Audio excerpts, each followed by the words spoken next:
सुंदरपुर गांव में श्यामलाल और मोहनलाल नाम के दो दोस्त रहा करते थे। श्यामलाल बहुत ही मेहनती था, लेकिन मोहनलाल आलस करके अपने खेतों में काम किया करता था। अरे वाह श्यामलाल, मैंने सुना है इस साल तुम्हारी बहुत ही अच्छी फसल हुई है। हाँ काका, इस बार मेरी बहुत अच्छी फसल हुई है। फसल बेचने पर मुझे बहुत अच्छा मुनाफा होगा। बेटा, तुम्हारे खेत में कुल कितनी बोरी फसल हुई है? काका, 5 एकड़ जमीन पर कुल 200 बोरी हुई है। ठीक है काका, चलो अब मैं चलता हूँ, मुझे आज अनाज को बेचने के लिए जाना है। ऐसा कहकर रामू वहां से चला जाता है। तभी थोड़ी देर बाद मोहनलाल भी वहां से अपने खेतों की ओर जा रहा था। अरे मोहनलाल बेटा, कहाँ जा रहे हो? काका, खेत में फसल की बोरियां आज सुबह जल्दी जाकर मैंने भर दी थी, अब उन्हीं को लेने जा रहा हूँ। मोहनलाल, तुम्हारे पास भी 5 एकड़ जमीन है ना, तो तुम्हारे खेत में इस बार कितनी फसल की बोरियां हुई हैं? हाँ काका, मेरे पास 5 एकड़ जमीन है और मेरी जमीन पर इस बार 1 एकड़ में 20 बोरियां हुई है, तो 5 एकड़ की 100 बोरियां हुई हैं। क्यों मोहनलाल बेटा, तुम्हारे खेत में 100 बोरी की फसल ही क्यों हुई है? तुम्हें पता है तुम्हारा दोस्त जो श्यामलाल है, उसके पास भी 5 एकड़ जमीन है। उसकी जमीन पर 200 बोरियों का अनाज हुआ है, जबकि जहां तुम दोनों के खेत हैं उधर के इलाके की जमीन तो एक जैसी है। क्या कहा मेरे दोस्त, श्यामलाल के खेत में इस बार 200 बोरियां की फसल हुई है, लेकिन उसने तो मुझे बताया ही नहीं। ठीक है काका, चलो मैं चलता हूँ।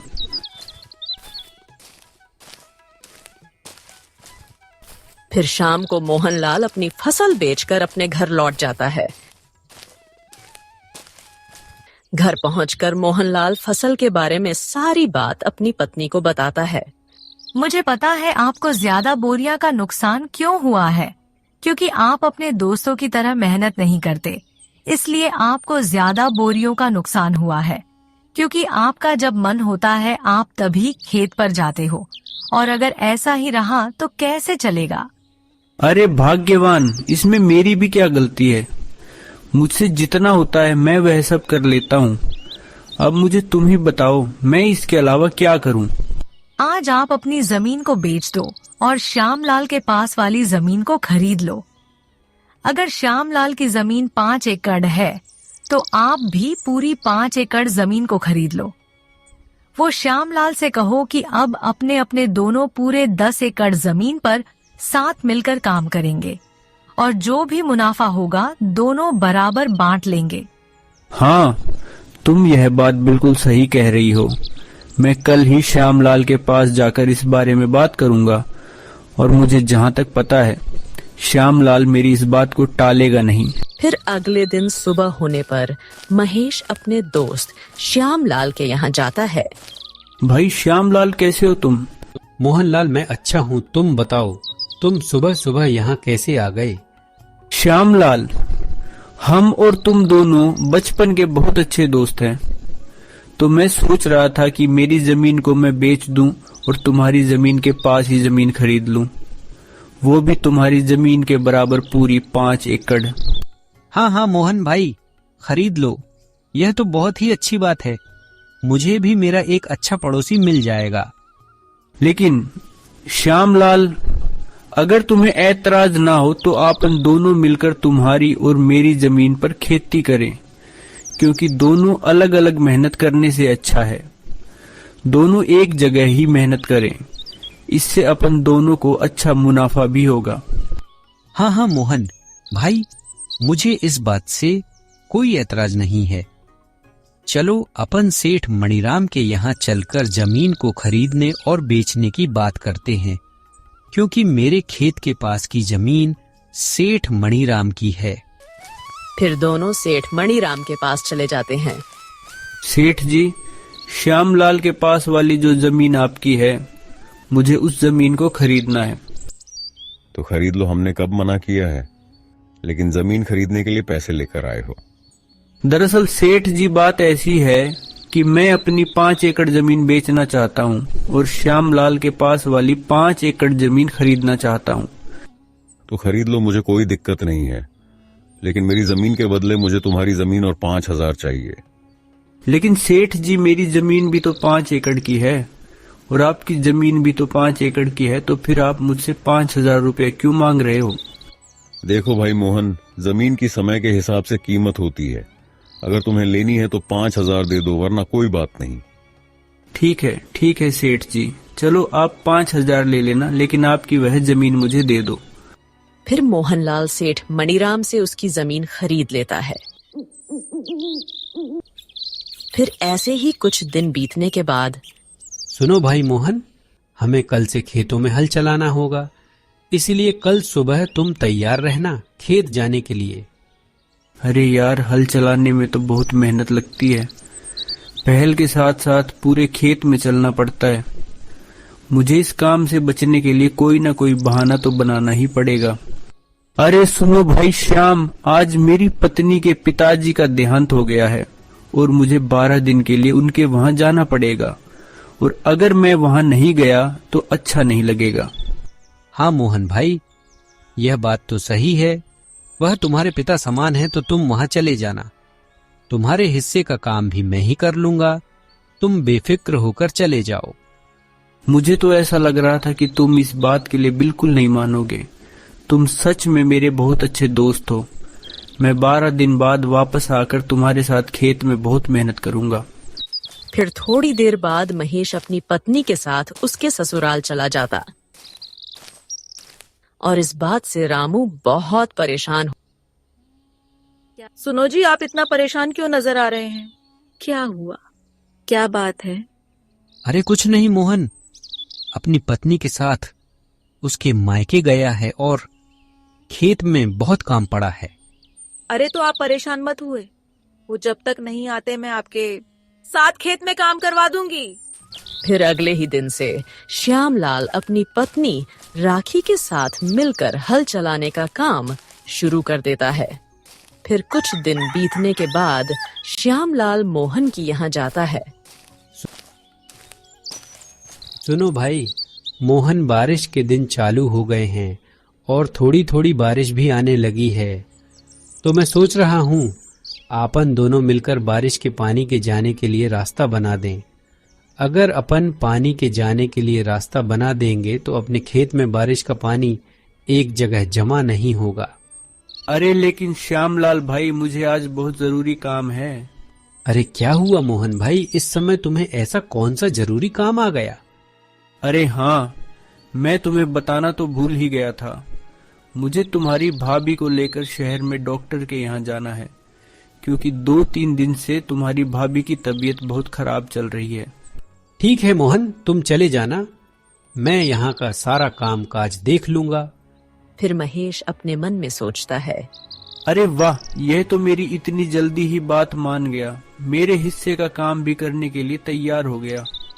दोनों मिलकर खेती बाड़ी करेंगे। यह तरकीब मेरी बिल्कुल सही रही, नहीं तो मुझे अकेले ही खेत में इतना सारा काम करना पड़ता। क्या सोच रहे हो मोहन भाई, तुम चिंता मत करो। मैंने कहा न, मैं यहाँ का सारा कामकाज देख लूंगा। तुम निश्चिंत हो कि भाभी को डॉक्टर को दिखा लाओ। वही तो मैं सोच रहा हूँ कि सारे कामकाज तुम्हारे ऊपर छोड़कर शहर जाना मुझे बिल्कुल अच्छा नहीं लग रहा, मगर क्या करूं, जाना तो पड़ेगा ही। फिर मोहन अपनी पत्नी को लेकर शहर चला जाता है।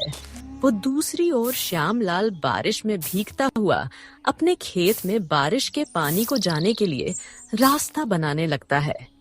फिर रात होने पर सुनो जी, मुझे ऐसा लगता है जब अपने खेत में कोई काम नहीं होता है तो आपका दोस्त मोहनलाल घर पर ही रहता है, और जैसे ही आपको खेत में कोई काम होता है वो कोई ना कोई बहाना बना लेता है। मेरा शक बिल्कुल सही है, वो जानबूझकर बहाने बनाता है और शहर चला जाता है। ये तुम क्या बोल रही हो? तुम ऐसा बोलकर मेरे और मेरे दोस्त के बीच झगड़ा करवाना चाहती हो। वो मेरा बचपन का दोस्त है, वो मुझे कभी धोखा नहीं दे सकता। आपको मेरी बातों पर बिल्कुल भी विश्वास नहीं है ना? देख लेना, कुछ ही दिनों में आपको सच का पता चल ही जाएगा। फिर ऐसे ही कुछ दिन बीतने के बाद फसल तैयार हो जाती है। मोहन भाई चलो, आज हमें फसल की कटाई करनी है, क्योंकि आज शाम को ही मुझे मेरी पत्नी के साथ शाली की शादी में जाना है, और आज फसल को नहीं काटा तो कल से फसल खराब होना शुरू हो जाएगी। हाँ हाँ श्याम भाई चलो, आज अपन फसल को काट कर बोरियों में भर लेंगे। पूरी फसल को काट कर बोरियों में भर लेते हैं। फिर वो दोनों खेत में चले जाते हैं और ठीक है मोहन भाई, अब अपन ने सारी फसल की बोरियां तो भर ली, और अब शाम भी हो रही है, तो मैं साली की शादी में जाने के लिए निकल रहा हूँ। तुम इन अनाज की बोरियों को बैलगाड़ी में भरकर अपने घर ले जाना। जब मैं कल आऊंगा तो अपन इस अनाज को मंडी में बेच आएंगे। अरे भाई तुम चिंता मत करो, जब मुझे काम था तो सारा काम तुमने अकेले ही किया था, और अब तुम्हें काम है तो मैं सारा काम अकेले ही कर लूंगा। तुम इस बात की बिल्कुल भी चिंता मत करो, मैं इन बोरियों को बैलगाड़ी में भरकर घर ले जाऊंगा। फिर मोहन सारी फसल को बैलगाड़ी में भरकर घर ले आता है। सारी फसल को यहाँ क्यों लेकर आए हो? मंडी में बेचकर क्यों नहीं आए? वह क्या है ना, श्यामलाल उसकी साली की शादी में गया है और वह कल सुबह तक लौटेगा। उसके आने के बाद ही हम इन बोरियों को मंडी में बेचने आएंगे। चलो ये तो अच्छा है कि सारी बोरियां आप यहाँ लेकर आए हो। मेरे पास एक तरकीब है। बताओ बताओ क्या तरकीब है, और यहाँ फसल को लाना क्यों सही है? देखिए, आपका दोस्त कल सुबह तक नहीं आने वाला, और इतने में अपन इन सारी बोरियों को अपने घर के पीछे वाले कमरे में रख दे, तो सारी फसल का पैसा केवल अपना होगा। हाँ, यह बात तो तुम बिल्कुल सही कह रही हो, लेकिन अपन श्यामलाल को क्या बोलेंगे कि सारी फसल कहाँ गई? अरे इस बात की आप चिंता मत करो। कल सुबह जब आपका दोस्त फसल लेने के लिए आएगा तो बोल देना कि सारी बोरियां घर के बाहर ही रखी थी, और पता नहीं यहाँ से कौन चुरा कर ले गया। बस इतना ही बोल देना। इसमें आपका दोस्त क्या ही कर पाएगा, वो कुछ नहीं बोलेगा। अरे वाह भाग्यवान, तुम कितनी अक्लमंद हो, तुम्हारा कितना दिमाग चलता है। मैं तो केवल खेत में काम करने से ही बच रहा था, और तुमने तो सारी फसल को ही अपना बना लिया। वाह भगवान वाह। आप इस काम में बिल्कुल भी देरी मत कीजिए।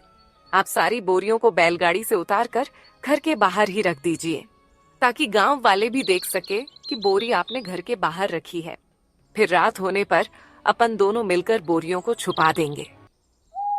फिर रात होने पर दोनों पति पत्नी मिलकर सारी बोरियों को घर के पीछे वाले कमरे में छुपा देते हैं।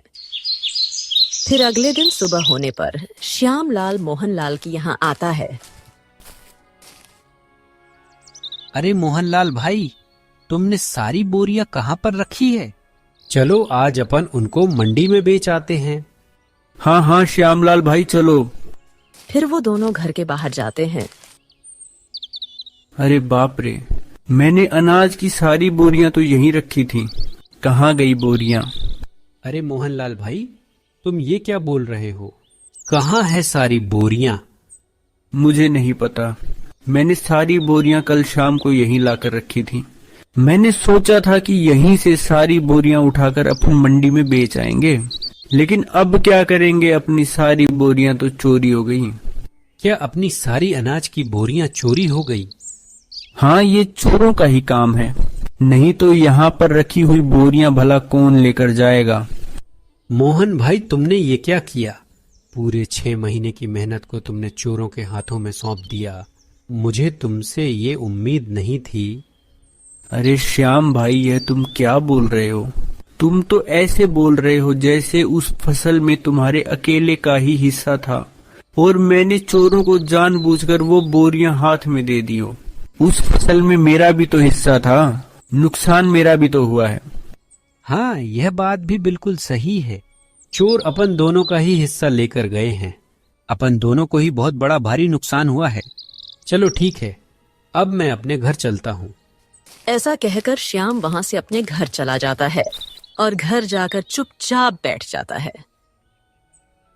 क्या हुआ जी, आप इतने उदास क्यों नजर आ रहे हो?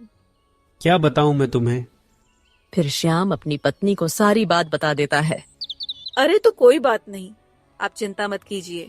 अभी खेत में काम करने के लिए काफी समय है। जब तक आप अपने घर के बाहर वाले आंगन में सब्जियां लगाकर उन्हें बेचने का काम चालू कर दो। हाँ, तुम यह बात बिल्कुल सही कह रही हो। मैं अब ऐसे ही हाथ पे हाथ धरा बैठा रहूंगा। घर बैठे रहने से कौन सा मुझे बैठे बैठे पैसा मिल जाएगा। फिर श्याम सब्जियां लगाने के लिए अपने घर के बाहर के आंगन में खुदाई करने लगता है। तभी खुदाई करते करते उसे एक मटका दिखाई देता है। अरे, यह तो सोने चांदी से भरा हुआ मटका है। यह तो मेरा अच्छा भाग्य है। अगर मेरी फसल चोरी नहीं होती तो मैं कभी यहाँ सब्जियां नहीं लगाता और ना ही यहाँ जमीन पर खुदाई करता। अगर इसमें से एक सोने का सिक्का भी बेच दिया तो मेरी फसल के बराबर मुझे पैसे मिल जाएंगे। फिर श्यामलाल अंदर जाकर सारी बात अपनी पत्नी को बता देता है।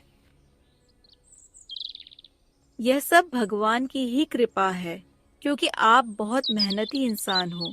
मेहनत का फल हमेशा मिलता ही मिलता है। और उधर दूसरी ओर मोहनलाल। सुनो जी, आज रात को अपन इस फसल को मेरे भाई के यहाँ ले जाएंगे और रात में वहीं रुक जाएंगे। फिर कल सुबह इस फसल को शहर में ही बेच देंगे। हाँ हाँ, तुम बिल्कुल सही कह रही हो। अपन ऐसा ही करेंगे।